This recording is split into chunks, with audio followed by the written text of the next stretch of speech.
and this is how much I spent on groceries in a week for one person here in Sydney. Alright, this is everything that I've bought for the week.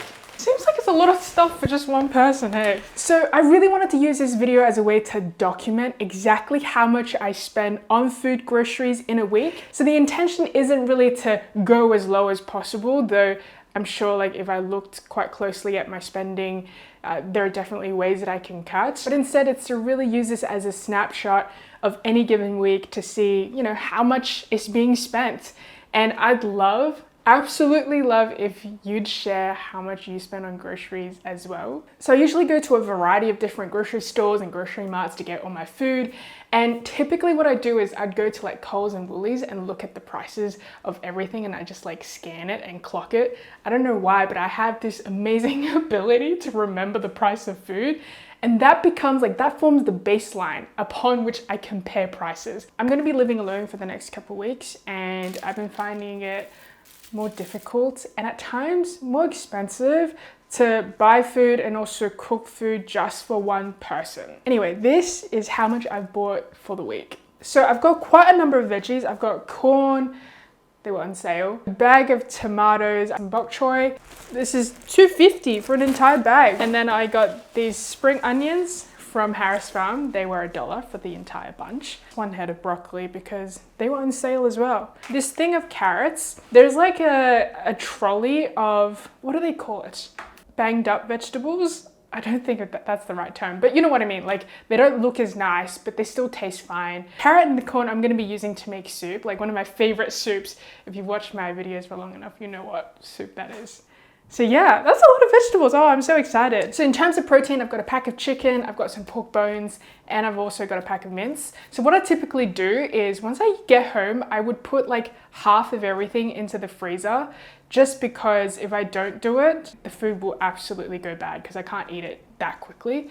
And I find that like buying in bulk is always cheaper, and that's the way that I can take advantage of bulk buying when I am living alone. So in terms of carbs I bought for the week, I've got some spaghetti, some Soba noodles. I recently bought an entire pack of jasmine rice as well, which I'll talk about in just a sec. 5 kilos of rice. This was half price at $12. The thing is, I sometimes buy things this week and then I don't use it till next week. And then there are things that I've bought that I would use like probably for like 2 to 3 weeks. So for example, things like rice. And then there are things like eggs that I bought last week that I'm still going to be using this week. And so what I'm going to be doing is for things like that, I'm going to calculate like a per unit cost so that I can allocate that to the meal that I'm creating, if that makes sense. All right, and that is my grocery haul for the week. It came to this amount. And then each meal that I have this week, I will also calculate how much it is.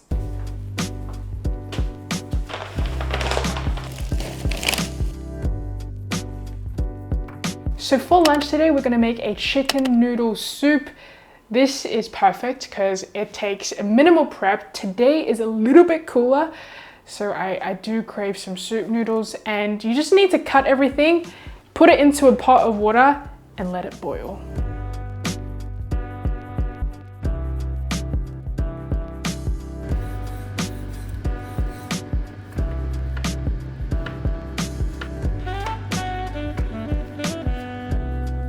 One that's this size is enough to give it like really good sweetness because I'm adding carrots in as well.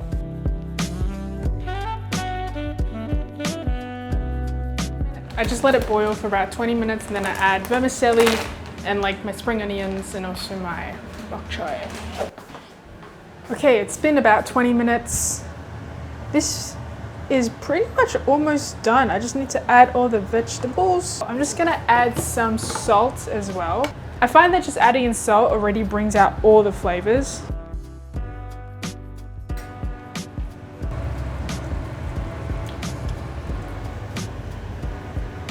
It's pretty good.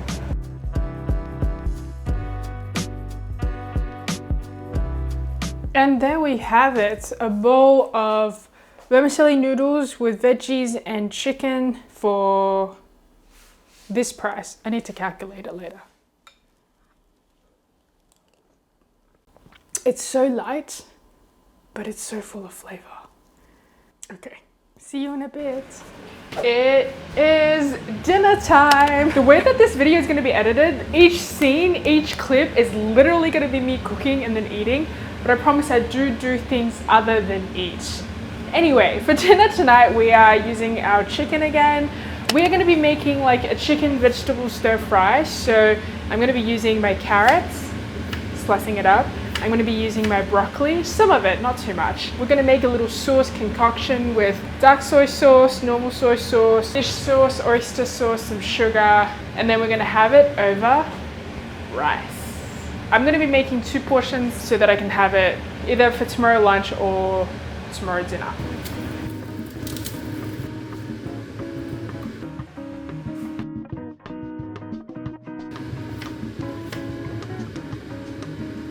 I'm going to just fry some of these cashews and then sprinkle it on top.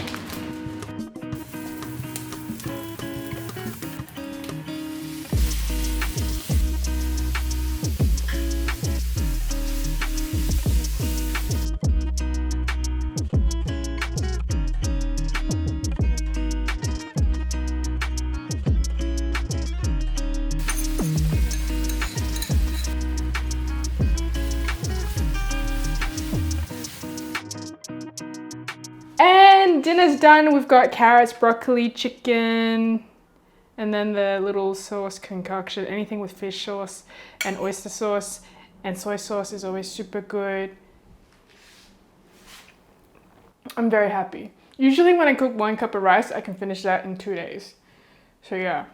And if I feel like there's not enough, I just like fry an egg, add some spring onions, done.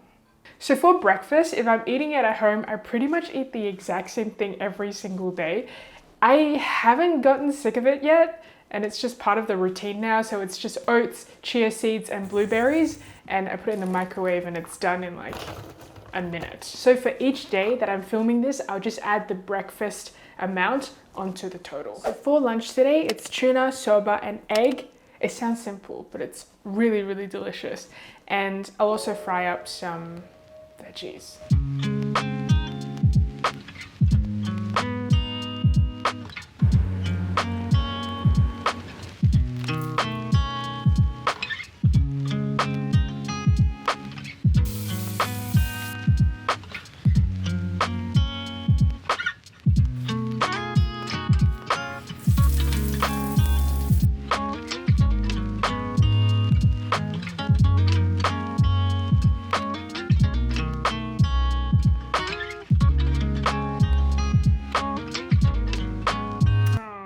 Soba noodles with egg and tuna, and I also have got the veggies.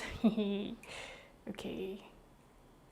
This is very yummy. You should try it. Something about that sauce concoction, yum. One of my favorite soups to make is the sweet corn carrot pork bone soup with honey dates. Reason being, I absolutely love the taste. And also, it's so easy. I just chuck everything into a pot. And the great thing about that is you get to drink the soup, but also the things that you use to make the soup, you can eat that with rice and it tastes amazing. So I bought a little over 1 kilo of pork bones, and then I'm gonna use a couple carrots and also I think 1.5 pieces of corn.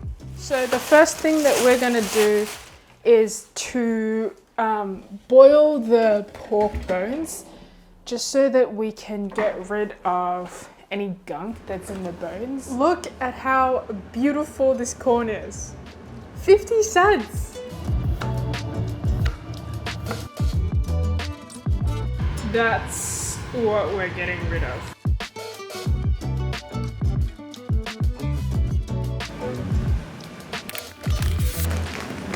I usually always add a couple of honey dates, and you can just get this at like an Asian grocery store. It adds that extra bit of sweetness to your soup.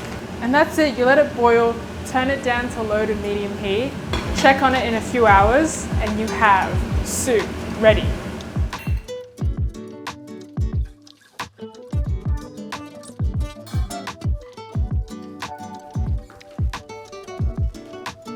Okay, For dinner tonight, I have rice, of course. I also have soup with corn and carrot and pork bones. And I've also got this soy sauce sesame combination where if I dip the meats in and then I put it on rice, it's delicious. And I've just got like veggies. This is like 4 things of bok choy, which seem like a lot, but like once I cook it, it shrinks like 3 times in size. I'll calculate how much this portion of dinner is.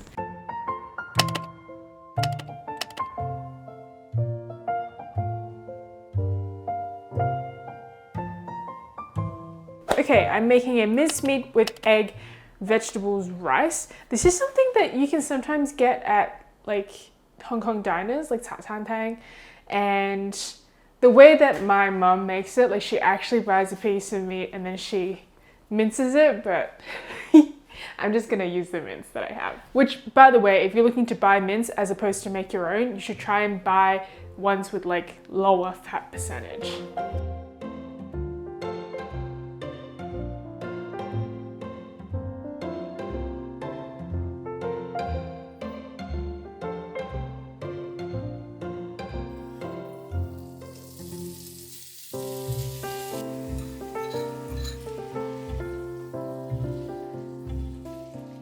So sometimes this is pretty much done and then they put this on rice and then they crack an egg over it. But I find that the egg is too raw for my liking. So what I usually do is I crack it in here, I let it steam for like a couple minutes and then I put it over rice.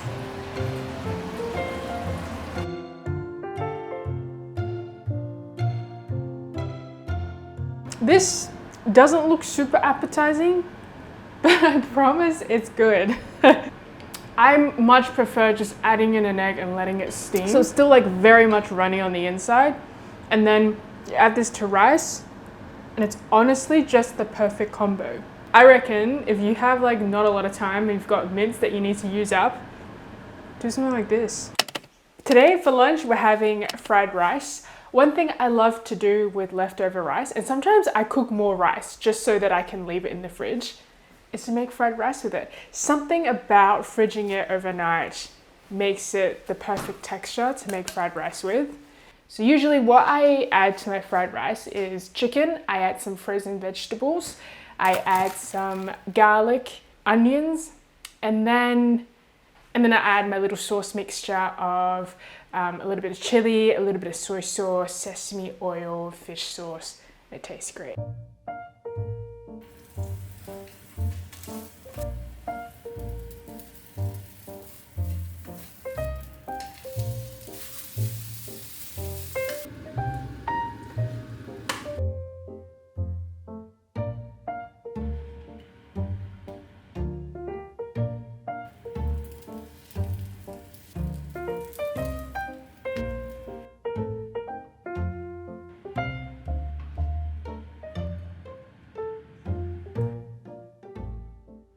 Fried rice is done. It looks pretty plain, but I tasted it before. It's pretty good. I ended up making 2 portions and the cost of each portion is this much.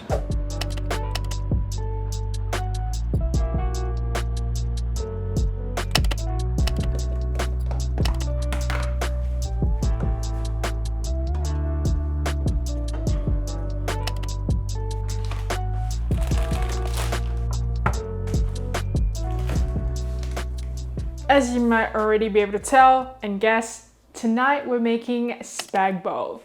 As usual, I'm going to be making 2 portions so I can have it today and also have it tomorrow as leftovers. And pasta. This is serving for 4. Perfect. So I'll just cook half.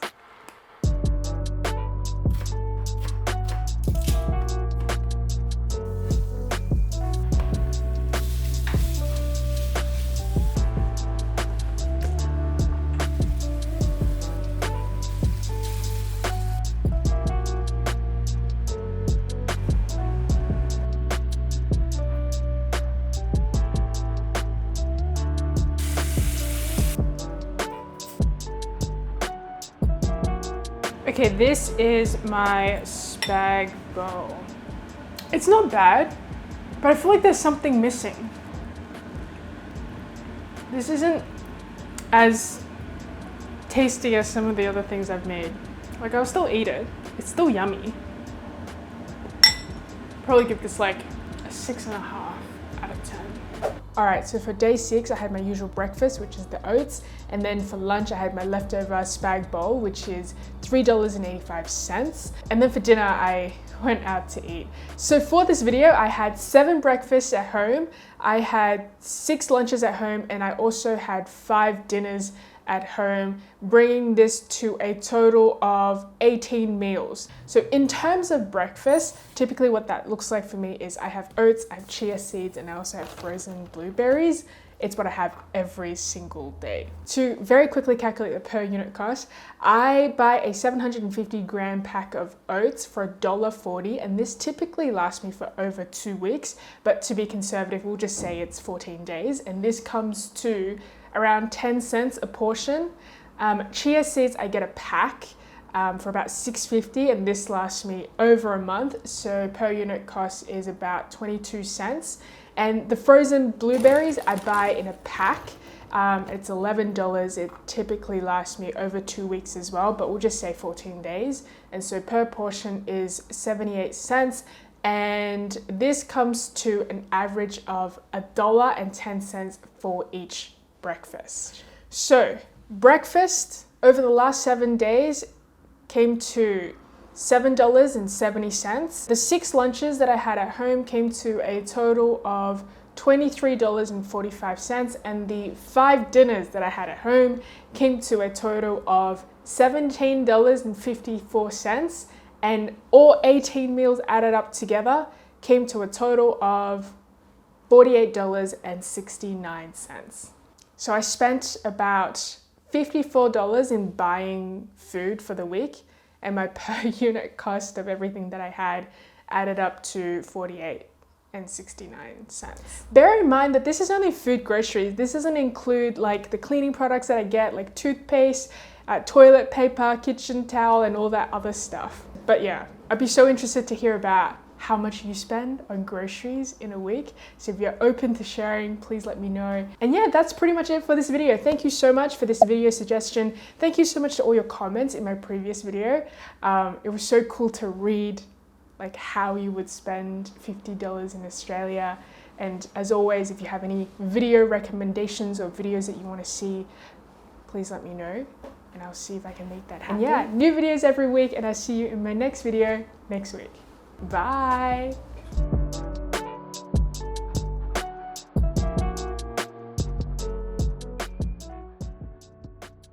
And while I was there, I saw the price of corn.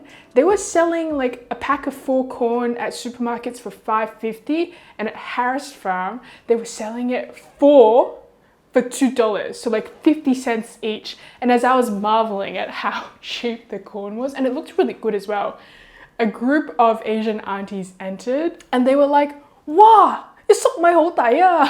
And I was like, "係啊，好平啊，買多啲啦." And we bonded over that.